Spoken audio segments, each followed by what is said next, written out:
ہم لوگوں نے جو شہادت دی ہے کہ میرا اس کا مطلب کیا ہے کہ میرا حکم جو چلے گا اس دنیا میں وہ صرف میرے رب کا چلے گا. میں نے بات کس کی ماننی ہے؟ میں نے اپنے رب کی بات ماننی ہے. جو میرے رب کو نہیں کیا پتا کہ میرے لیے کیا بہتر ہے، میرے رب کو نہیں پتا کہ میرے لیے آسانیاں کیا ہے، میرے رب کو نہیں پتا کہ مجھے کیا پسند ہے. اس کو پتا ہے. صرف اتنی سی بات ہے کہ اس کے حدود میں رہنے کی بات ہے.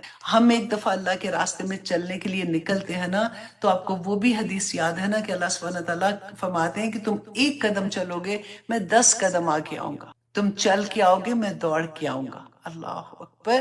تو اللہ سبحانہ تعالیٰ تو انتظار میں ہوتے ہیں کہ میرا بندہ کس وقت میری طرف پلٹتا ہے. اللہ سبحانہ تعالیٰ سے دعا کریں کہ ہمیں یا ایھا الذین آمنو کی سمجھ آ جائے.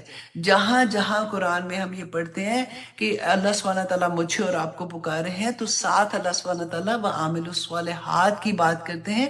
اور پھر سورۃ بینہ میں جو لوگ عامل الصالحات بھی کرتے ہیں نا، پھر اس کے لیے اجر آپ دیکھیں. سبحان اللہ. اتنی پیاری آیا لگتی ہے کہ اللہ سبحانہ تعالیٰ فرماتے ہیں جزاؤہم عند ربہم جنات عدن تجری من تحتها الانہار خالدین فیہا ابد. کہ اللہ کی طرف سے جزا وہ ہوگی کہ وہ اس کے وہ جنت عدن جنت وہ ہے جیسے آدم علیہ السلام کو اللہ سبحانہ تعالیٰ نے اپنے ہاتھ سے بنایا نا، اسی طرح سے اللہ سبحانہ تعالیٰ نے جنت جو عدن ہے نا وہ بھی اپنے ہاتھ سے بنائی ہے. اور وہی جنت اللہ سبحانہ تعالیٰ فرماتے ہیں کہ وہ عامل الصالحات والوں کے لیے کہ جنات تجری من تحتها الانہار خالدین فیہا ابدا. اگر اللہ سبحانہ تعالیٰ اتنا بھی کہہ دیتے نا خالدین فیہا کہ وہ ہمیشہ اس میں رہیں گے، تب بھی بات تو پوری ہو جاتی تھی نا. لیکن اللہ سبحانہ تعالیٰ نے ابدا کہ ہمیشہ ہمیشہ ہمیشہ وہ اس کے اندر رہیں گے. رضی اللہ عنہم ورضوا عنہ کہ اللہ ان سے راضی اور وہ اللہ سے راضی ہو. بات ہے نا کرنے. یہ پتہ ہے ایسی چیزیں پڑھتے ہیں نا جبکہ ذالک لمن خشی رب، یہ کن لوگوں کے لیے؟ جو اللہ سے خشیت رکھتے ہیں، جو اللہ سے ڈرتے ہیں، جو اللہ کا تقوی رکھتے ہیں، ان کے لیے یہ انعامات ہیں سارے کے سارے. اللہ سبحانہ تعالیٰ سے ساتھ ساتھ دعا کریں. کیا کریں کہ یا پاک پروردگار مجھے ایسا بنا دے جیسا تو چاہتا ہے. یا پاک پروردگار جیسا تو نے فرمایا ہے قرآن میں. دیکھیں ہم ایک ایک لفظ پڑھ رہے ہوتے ہیں نا، تو قرآن میرے اور آپ کے لیے نازل ہوا ہے نا. اللہ سبحانہ تعالیٰ نے یہ مشینری جو بنائی ہے، اللہ کو بہترین پتا ہے کہ ہم لوگ کس طرح سے کام کر سکتے ہیں، اور ہماری وسعت کے مطابق ہی ہمیں اللہ سبحانہ تعالیٰ نے احکامات دیے. ایسا نہیں ہے کیونکہ انسانوں پہ اترا ہے، کوئی فرشتوں کے کرنے والے کام تو نہیں تھے کہ اللہ سبحانہ تعالیٰ نے اس میں بیان کر. تو اللہ سے کیونکہ صرف ایک دفعہ یہ ہے کہ اپنا ارادہ بنا لیتے ہیں نا، پھر آسانی ہو جائے، پھر اللہ سبحانہ تعالیٰ ہم سب کے لیے آسان کر دیتا ہے. اور اب آنیسٹلی میرا اتنا گھنٹوں بیٹھ کے میں یا ایھا الذین آمنو کو دیکھا کہ یا پاک پروردگار اتنا بڑا، وہ کہتے ہیں نا کسی کو پکارنے کے لیے لقب، کسی کا نام پکارنے کے لیے اتنا بڑا نام. اور وہ بھی کس لیے کہ میں نے شہادت دی ہے کہ میں اللہ الہ الا اللہ کہ اللہ کے سوا کوئی معبود نہیں. ہم کس کو اللہ سبحانہ تعالیٰ نے قرآن پاک میں بھی بتا دیا نا کہ یہ تو ابھی اپنے نفس کو اپنا خدا بنائے بیٹھے ہوتا ہے نا، ایسے کہ ہماری خواہشات، ہمارے نفس نے ہمیں پاگل بنا دیا ہوتا ہے کہ ہم پھر بہانے تلاش کرتے ہیں.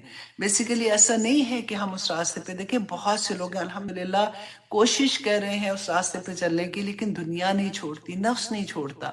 سارا جہاد جو ہے نا وہ اس کے نفس کے ساتھ آ جاتا ہے کہ کیسے میں ایک ایک چیز کو اپنے اندر سے نکالوں. میں پھر بار بار یہ کہتی ہوں کہ دیکھیں نیکی کرنا کوئی مشکل کام نہیں ہے. خدا کی قسم بڑی آسانی کے ساتھ ہم جب کوشش آ جاتے ہیں نا، جس سے قرآن کھل جاتا ہے، ہمیں سمجھ آتی ہے، نماز پڑھنا بہت آسان ہو جاتا ہے کہ چلو جی الحمدللہ میں نمازی ہو گئی ہوں، 5 وقت کی نمازیں بھی پڑھنا شروع کر دی، اور روزے تو رکھ ہی لیتے ہیں. پھر اس کے بعد نیکی کا کام، کسی کی ہیلپ کرنا، یہ وہ بھی کر لیتے ہیں. لیکن اپنے اندر سے برائیوں کو نکالنا، اس کو کوئی پوائنٹ کر دے. اب چلو ویسے تو کسی کی ہمت نہیں ہوتی چلو نہ بھی کرے، آپ کو خود تو پتا ہے نا کہ اللہ سبحانہ تعالیٰ نے کن چیزوں کو منع کی. پھر وہاں پہ آ کے ہم کہتے ہیں چلو اتنا کچھ تو کریں، اب یہ چھوٹی سی بات ہے، یہ دیکھو نا سارے وہ بھی کر رہے ہیں، وہ تو فلاں جو ہے وہ بھی اتنی نیک ہے، وہ بھی تو ایسے کر رہی ہے، فلاں تو اتنا میرے سے تو کب سے پہلے سے حجاب لیا ہوا ہے، وہ بھی تو ایسے کر رہی ہے. تو چلو میں آلویز یہ کہتی ہوں دیکھیں اسلام جو ہے نا، اللہ سبحانہ اب کوئی نبی نہیں آئے گا، رائٹ؟ اب تو ہمارے پاس حاضر امام ہمارا قرآن ہے. ہم کسی کو دیکھ کے یہ نہ سوچیں کہ یہ اگر غلط کر رہا ہے تو فار ایگزامپل ہم مسجد میں جاتے ہیں، وہاں تو لڑائی اتنی ہوتی ہے، امام تو سارا وقت اس کو بات کر رہے تو اس کو کہہ رہے ہیں کہ یہ غلط ہے وہ غلط ہے، مجھے نہیں جانا مسجد میں. لوگ غلط ہے، دین غلط نہیں ہے، اللہ کا پیغام غلط نہیں ہے. ہمیں یہ بتانا ہے. آپ دیکھیں کہ ہم کیا آثار چھوڑ کے جائیں گے. قبر کی زندگی، قیامت کی زندگی، آخر میں تو جنت حساب کتاب ہوگا تو جنت و دوزخ ملے گی نا. لیکن قبر کے اندر جو جنت کی کھڑکی کھلنی اور دوزخ کی، اللہ معاف کرے اللہ معاف کرے، وہ اس کھڑکی کھلنی ہے. تو وہاں پہ جو عمل ہمارے جانے ہیں وہ کون سے ہیں؟ وہ جو ہم صدقہ جاریہ چھوڑ، جو نیک اولاد چھوڑ کے جائیں گے، جو ہمارے تو عمل بند ہو جائیں گے بالکل بھی نا، کچھ ہمارے ساتھ نہیں جانے والا نا. اس کے بعد جو کیا تھا وہ جائے گا، اس کے بعد کچھ نہیں جانے والا سوائے اس کے کہ جو ہم نے صدقہ جاریہ کیا ہوگا، اور ہماری نیک اولاد جو ہمارے پیچھے کام کرے گی. آنکھیں تھوڑی دیر رات کو بند کر کے سوچے گا کہ کیا میری اولاد کا عمل ایسا ہے کہ میرے لیے وہ صدقہ جاریہ بنے گا، یا پھر انہی کا عمل میرے آگے آئے گا کہ اللہ سبحانہ تعالیٰ نے تو پوچھنا ہے. یہ اللہ کی نعمتیں تھی کہ میں نے ان کو اس قابل بنایا کہ وہ اللہ سبحانہ وہ شہادت دینے والے بنے.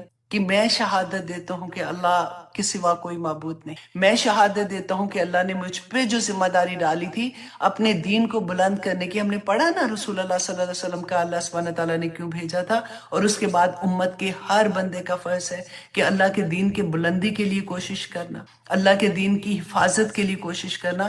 تو کیا کریں گے میرے بعد؟ کیا میں کر رہی ہوں؟ کیا میرے بعد وہ کریں گے؟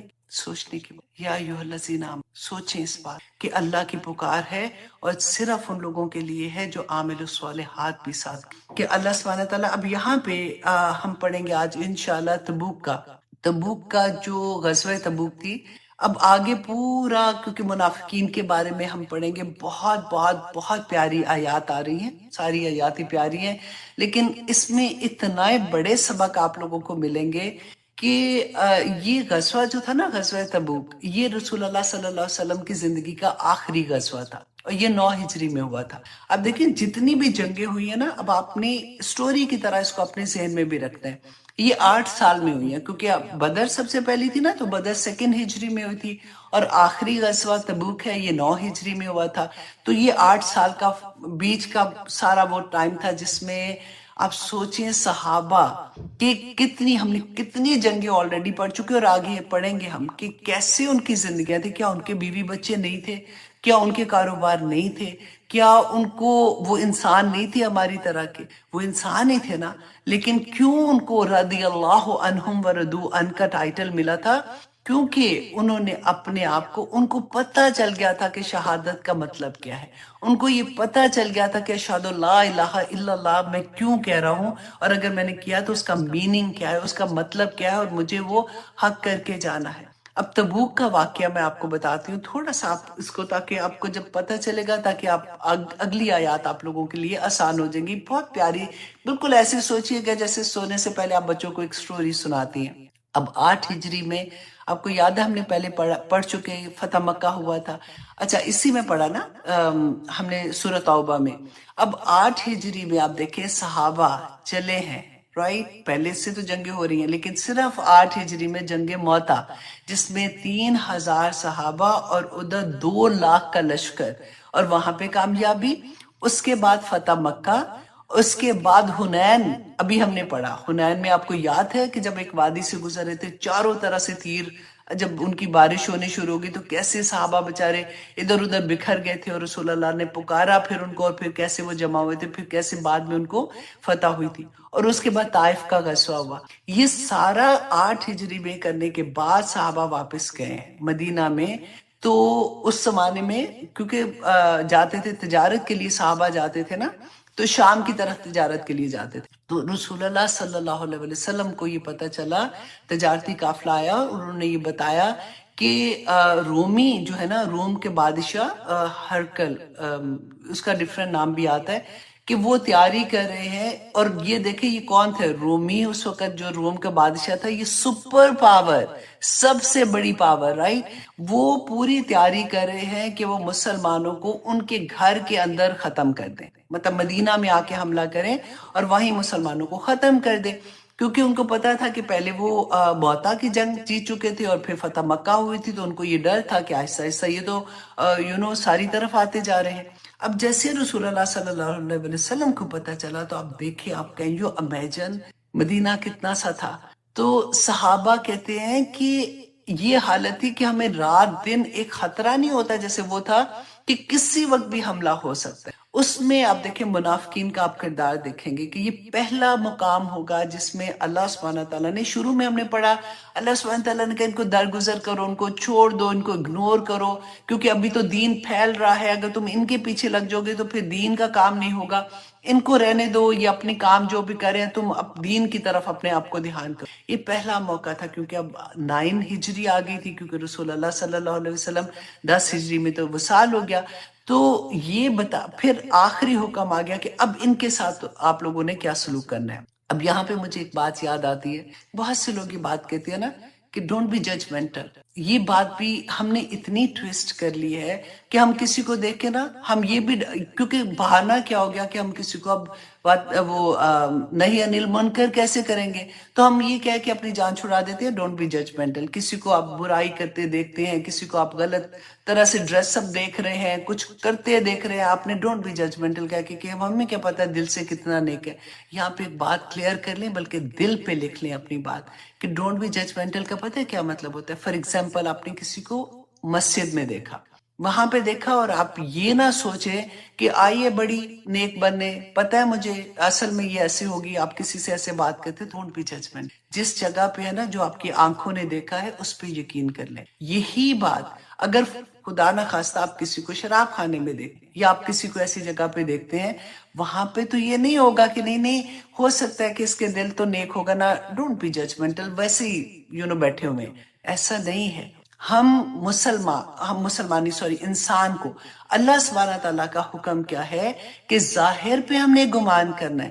جتنی سزائیں ہیں، آپ کوئی بھی سزا دیکھیں، آپ جتنی بھی اسلام کے لحاظ سے دیکھتے ہیں یا دنیا کے لحاظ سے دیکھتے ہیں، وہ ظاہر پہ گمان ہے، دل پہ گمان کر کے کوئی سزا نہیں ہے۔ تو اس لیے اگر آپ کسی کو برائی کرتے دیکھتے ہیں تو خدا کے لیے اس کو برا کہیں، اس کو برا جانیں، اس کو اچھے طریقے سے سمجھانے کی کوشش کریں، اپنا پلو مت چھڑائیے کہہ کے کہ ڈونٹ بی ججمنٹل۔ مجھے نہیں اس کے بارے میں کہنا، آنکھیں دیکھ رہی ہیں، کان سن رہے ہیں، اور یہ کہہ کے ہم پتلی گلی سے نکلنے کی کوشش کرتے ہیں۔ ہم نے سارے باتیں بھی ٹویسٹ کر کے اپنے لیے آسان کر دی۔ اللہ سبحانہ تعالیٰ ہم لوگوں کے لیے آسانیاں کرے۔ اب یہاں پہ کیا تھا کہ منافقین کے بارے میں اللہ سبحانہ تعالیٰ کے واضح احکامات پھر آگے کہ ان کے ساتھ کیا سلوک کیا جائے گا۔ انشاءاللہ جہاں پہ وہ آیات آئیں گی تو ہم ان کے بارے میں دیکھیں گے۔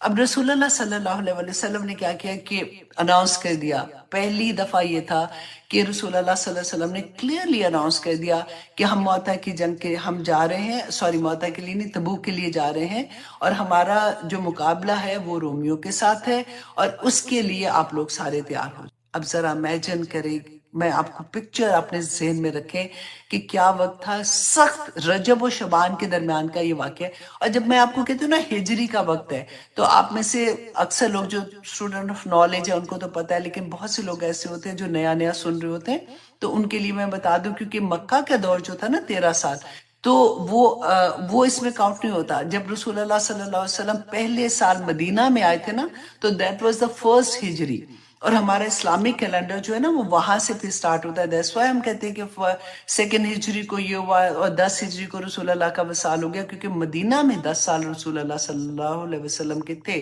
تو اس لیے اس طرح سے جب میں بات کر رہی ہوتی ہجری کی، تو میں تھوڑا سا یہاں پہ یہ بتانا چاہ رہی ہوں۔ اچھا جی، اب یہ کیا تھا کہ جب یہ اناؤنس ہو گیا تو صحابہ تو الحمدللہ ثم الحمدللہ وہ تو تیار ہو گئے۔ اب آپ دیکھیے، آپ نے وہ سنا ہوگا نا کہ حضرت عمر والی بات تھی کہ حضرت عمر جب پتہ چلا کہ اب مسلمانوں کو ضرورت ہے سپر پاور کے ساتھ لڑنے کے لیے جانا ہے، نہ صرف جانوں کی ضرورت ہے، تمہارے مالوں کی بھی ضرورت ہے، رائٹ؟ تو اب اللہ سبحانہ تعالیٰ کی طرف سے حکم بھی آ گیا۔ تو رسول اللہ صلی اللہ علیہ وسلم نے جب اس کے لیے ترغیب دی صحابہ کو، تو حضرت عمر کہتے ہیں کہ سب سے پہلے اپنے گھر سے سامان لائے تو بڑے دل میں خوش تھے کہ آج تو میں، حضرت ابوبکر ہمیشہ مجھ سے آگے نکل جاتے ہیں صدقہ دینے کے لحاظ سے، تو آج میں عمر کو ابوبکر کو مات کرنے والا ہوں۔ اب کیا ہوا کہ جیسے ہی وہ اپنے گھر کا آدھا آدھا سامان، ایک ادھر رکھ رہے، ایک ادھر رکھ رہے، ایک ادھر رکھ رہے، ایک ادھر رکھ رہے، آدھا سامان لے کے آئے رسول اللہ صلی اللہ علیہ وسلم کے پاس، بڑے خوش ہو کے آ رہے تھے، تو دیکھا کہ حضرت ابوبکر صدیق پہلے سے وہاں پہ موجود ہیں، اور رسول اللہ صلی اللہ علیہ وسلم نے پوچھا کہ ابوبکر گھر کیا چھوڑ کے آئے ہو؟ تو حضرت ابوبکر صدیق نے کہا کہ میں اللہ اور اس کا رسول چھوڑ کے آیا ہوں، کیونکہ وہ سارا گھر کا سامان اٹھا لائے۔ حضرت عائشہ سے ایک حدیث آتی ہے کہ وہ دیوار پہ نا ہاتھ لگا کے دیکھ رہے تھے، تو کہتے ہیں کہ میں نے پوچھا کہ اپنے باپ سے کہ آپ کیا دیکھ رہے تھے، تو انہوں نے کہا کہ مجھے یاد ہے میں نے ایک سوئی یہاں پہ لگائی تھی، مطلب سوئی تک بھی لے کے آ گئے تھے، اور گھر میں کیا چھوڑ کے آئے ہیں؟ اللہ اور اس ایسے نہیں رضی اللہ عنہم ورضوا عنہ والی بات ہے۔ اور حضرت عمر کہتے ہیں کہ میں نے کہا ابوبکر آپ ہمیشہ مجھ سے سبقت لے جاتے ہیں۔ حضرت عثمان نے جب دیکھا، کیونکہ رسول اللہ صلی اللہ علیہ وسلم ممبر پہ بیٹھ کے لوگوں کو ترغیب دے رہے تھے کہ اللہ کی راہ میں خرچ کرو گے تو اتنا ہوگا، اللہ سبحانہ تعالیٰ ایسے اجر دیں گے، تو کہتے ہیں حضرت عثمان 3 مرتبہ کھڑے ہو، پہلی دفعہ کھڑے ہوئے انہوں نے کہا میں 100 اونٹ اللہ کی راہ میں دیتا ہوں، اور ساتھ ان کے کجاوا اور سامان کے ساتھ۔ پھر تھوڑی دیر کے بعد کھڑے ہوئے، پھر کہتے ہیں میں 200 اونٹ دیتا ہوں کجاوا کے ساتھ اور اس کے سامان کے ساتھ۔ پھر تھوڑی دیر کے بعد کھڑے ہوئے تو کہتے ہیں کہ میں 300 اونٹ دیتا ہوں، اور اس کے لیے 1000 انہوں نے دینار دیے۔ تو رسول اللہ صلی اللہ علیہ وسلم اتنے خوش ہوئے، انہوں نے کہا کہ عثمان آج کے بعد تم جو بھی عمل کرو گے نا تو اللہ تمہیں اس کا کوئی ضرر نہیں ہوگا۔ دیکھیے اس کا یہ مطلب نہیں تھا کہ تم کوئی بھی، اللہ نہ کرے، کوئی غلط کام کرو یا گناہ کے کام کرو تمہیں کوئی ضرر نہیں ہوگا، اللہ سبحانہ تعالیٰ کرنے ہی نہیں دیں گے، اللہ سبحانہ تعالیٰ۔ اور آنیسٹلی یہ بات میں نے پہلے بھی آپ کو بتائی ہے کہ ہمیں یہ لگتا ہے نا کہ یہ دنیا والی چیز جو بھی ہوتی ہے، کہ یہ کام جو ہم پہلے کر رہے تھے، فار ایگزامپل میں آپ کو ایگزامپل دیتی ہوں کہ مہندی پہ جانا مجھے بہت اچھا لگا کرتا تھا، تو اب میں لوگوں کو یہ کہتی ہوں کہ خدا کی قسم میں نے کوئی کوشش نہیں کی کہ میں نے کوئی میرا دل خراب ہو یا مجھے یہ لگے کہ ہائے میں نہیں جا سکتی ہوں۔ اللہ سبحانہ تعالیٰ وہ محبتیں ہی دل سے اٹھا دیتے ہیں، اللہ سبحانہ تعالیٰ ایسے حالات کر دیتے ہیں کہ بندے کو یہ لگتا ہے کہ اگر مجھے وہاں پہ بٹھایا تو مجھے یوں لگے گا میں آگ پہ بیٹھ کے آؤں، یہ حال ہو جاتا ہے، اللہ کر دیتے ہیں اللہ سبحانہ تعالیٰ کے راستے۔ اور یہی بات اللہ سبحانہ تعالیٰ رسول اللہ نے کہی کہ آج کے بعد عثمان کچھ بھی کرے گا اس کو کوئی ضرر نہیں پہنچے گی۔ اور ابو عقیل کے بارے میں آپ دیکھیں، اتنی پیاری بات لگتی ہے کہ جیسے انہوں نے سنا، غریب تھے، پیسہ نہیں تھا پاس، پوری رات جا کے مزدوری کرتے رہے، تو ہاتھ میں کیا آیا؟ کہتے ہیں 1 سا 2 کلو ہوتا ہے 1 سا جیسے، اتنی کھجوریں ان کو اجرت میں ملی، پوری رات انہوں نے محنت کی کسی کے پاس جا کے۔ تو کہتے کہ بہت غربت تھی، تو اب 1 سا مطلب 1 کلو اپنے گھر میں اپنے بیوی بچوں کے لیے رکھ کے 1 کلو اٹھا کے رسول اللہ صلی اللہ علیہ وسلم کے پاس لیا، اور منافقین جو ہے نا انہوں نے مذاق اڑانا شروع کیا، انہوں نے کہا لو اتنی بڑی سپر پاور کے پاس جا رہے ہیں اور یہ اتنی سی کھجوریں لے کے جائیں گے ان کے ساتھ لڑنے۔ رسول اللہ صلی اللہ علیہ وسلم نے اتنا اس کو سراہا، اتنی محبت سے ان کھجوروں کو ہاتھ میں لیا، اور وہ جتنا سامان جمع تھا نا اس سب کے اوپر رکھ دیا کہ اتنا بڑا مقام ہے تمہارا۔ دیکھیں وہ بھی تو ہماری طرح کے لوگ تھے نا، آپ یہ دیکھیں کہ ان کا خاندان تھا پیچھے، اور یہ جنگ پہ جا رہے ہیں، پیچھے بچوں نے کھانا کھانا ہے، بیوی کا ہے، کیا کر رہیں گے، کیسے رہیں گے، یہ نہیں سوچا انہوں نے، پھر بھی جا کے انہوں نے رسول اللہ صلی اللہ علیہ وسلم کے پاس آ کے وہ اتنی سی کھجوریں رکھ دی ان کے آگے۔ کہتے ہیں کہ جب یہ غزوے کے لیے تیار ہے 30,000 مسلمان نکلے، اور اتنا برا حال تھا، گرمی کی شدت، اور کہتے ہیں پھل اس وقت یہ عالم تھا کہ پھل پک رہے ہیں، ٹھیک ہے، کھیتیاں لہلہاری نہیں جیسے کہتے ہیں کہ اب فصل کٹنے کا موسم، اور اس وقت قحط سالی کا عالم تھا، اور صحابہ کو امید تھی کہ اس دفعہ فصل اچھی ہوئی ہے تو انشاءاللہ یہ حالات بھی ٹھیک ہو جائیں گے۔ این اس وقت رسول اللہ صلی اللہ علیہ وسلم کا حکم آ جاتا ہے کہ نکلو تبوک کے لیے۔ اب سوچے کتنا مشکل سفر، لمبا، اتنا 800 کلومیٹر، کہتے ہیں 800 میل کا سفر تھا، اور جب آپ اس کی ہسٹری پڑھتے کہتے ہیں کہ درمیان میں جنگل اور اتنا خوفناک راستہ، راستے کا بھی جو مشکل، آپ مکہ وغیرہ کے حالات آپ دیکھتے ہیں نا کہ کیسے اس پہاڑوں پہ جب ہم جا کے دیکھتے ہیں کہ کیسے تھے، اور صحابہ کہتے ہیں کہ اتنا سخت اس وقت ٹائم تھا ان کے لیے کہ اگر وہ گھر سے نکلتے، ان کا تو کاروبار ہی یہ تھا نا. آپ ذرا امیجن کریں کہ کوئی جیسے بھی کرونا تھا، سب کے حالات کیا ہو رہے تھے، کاروبار بیٹھ کے تھے. اچانک ہی پتہ چلا اب جی کرونا ختم ہو گیا ہے. اب اس کے بعد فار ایگزامپل عید آ گئی ہے، اب فیسٹیول ہے، اس میں بزنس اچھا ہوگا، چیزیں زیادہ بکیں گی، سب کچھ ہوگا. این اس وقت اب کال آ جائے کہ چلو جی نکلو سارے، اور اللہ کے دین کو تمہاری ضرورت ہے. سب چھوڑ چھاڑ کے آپ سوچیں کہ اتنا مشکل وقت صحابہ کا، اور اس کے باوجود پکی فصلیں چھوڑ کے نکلے. اور حال کیا تھا کہ اتنے کم سواریاں تھیں. جتنی بھی دیکھیں مسلمان کتنے کو تھے، اور اتنے تو حالات اچھے نہیں تھے کہ 18 لوگوں کے ساتھ میں، صحابہ کے ساتھ ایک ایک سواری، ایک اونٹ تھا اور 18 لوگ تھے جنہوں نے سوار ہونا. صحابہ کہتے ہیں کہ کسی کسی دن یہ حال تھا کہ آدھی کھجور ملتی تھی کھانے کے لیے، اور کوئی ایسے دن تھے کہ آدھی کھجور بھی نہیں ہوتی تھی، درختوں کے پتے اتار کے کھانے پر. یہ کون سی بات ہے؟ 9 ہجری کی بات میں بتا رہی ہوں، فتح مکہ کے بعد. یہ حال تھے مسلمان کے اس وقت بھی. لیکن دین کا کام کیسے کر رہے تھے؟ آج تو بہانے ہوتے ہیں نا کہ میں کیسے کروں، میرے تو حالات ہی ایسے نہیں ہیں. اب آپ دیکھیں یہ سارے نکلے ہیں. صحابہ کہتے ہیں کہ پتے کھانے سے ہمارے ہونٹوں پہ ورم آ جاتا تھا، ہونٹ سوج جاتے تھے. اتنا مشکل سفر جس کی کوئی حد نہیں. اور پھر انشاءاللہ یہاں تک ہم رکھتے ہیں کہ پھر کیسے اللہ سبحانہ تعالیٰ نے منافقین کے بارے میں بتایا کہ کس طرح سے انہوں نے حرکتیں کی تھی. اور پھر وہ 3 صحابی جو تھے ایمان والے، لیکن وہ بہانہ تھوڑا سا ان سے ہو گئی غلطی کہ وہ پیچھے رہ گئے تھے، تو اس کی کیا وجہ تھی اور ان کی توبہ کیسے، یہ ہم دیکھیں گے انشاءاللہ. لیکن آج ہو سکتا ہے وہاں تک ہم نہ پہنچیں، لیکن جہاں تک بھی آج ہم سیکھیں گے تو اللہ سبحانہ تعالیٰ سے دعا کریں گے کہ یا پاک پروردگار ہمیں دین کی ایسے ہی سمجھ عطا کر جیسے صحابہ کو سمجھ. آمین ثم آمین. اعوذ باللہ من الشیطان الرجیم. یا ایھا الذین آمنو، اے لوگو جو ایمان لائے ہو، ما لکم، کیا ہو گیا ہے تمہیں. یہ کون فرما رہے ہیں؟ اللہ سبحانہ تعالیٰ مسلمانوں کو اس وقت ابھار رہے تھے، ان کا جذبہ ابھار رہے تھے کہ دیکھو کیا ہو گیا تمہیں. اذا قیل لکم انفروا، کہ جب تمہیں کہا جاتا ہے کہ نکلو فی سبیل اللہ، اللہ کی راہ میں، اثاقلتم الی الارض، تو تم زمین کے ساتھ چپک کے رہ جاتے ہو. تم چپک کے، آپ کو یاد ہے بچپن میں کبھی کسی سے لڑائی ہوتی تھی یا کچھ ایسے ہوتا تھا تو ہم کسی کو کھینچتے تھے نا، تو غصے سے تو چلو میں امی کو بتا رہی ہوں تم چلو، تو وہ کھڑا ہوا بندہ جب بیٹھ جاتا ہے نا تو بھاری ہو جاتا ہے، تو گھسیٹا نہیں جاتا. بالکل آپ سوچیے اللہ سبحانہ تعالیٰ نے وہی بات کی، اثاقلتم الی الارض، کہ تم چپک جاتے ہو زمین کے ساتھ. کہ کیا ہو گیا جب تمہیں حکم دیا جاتا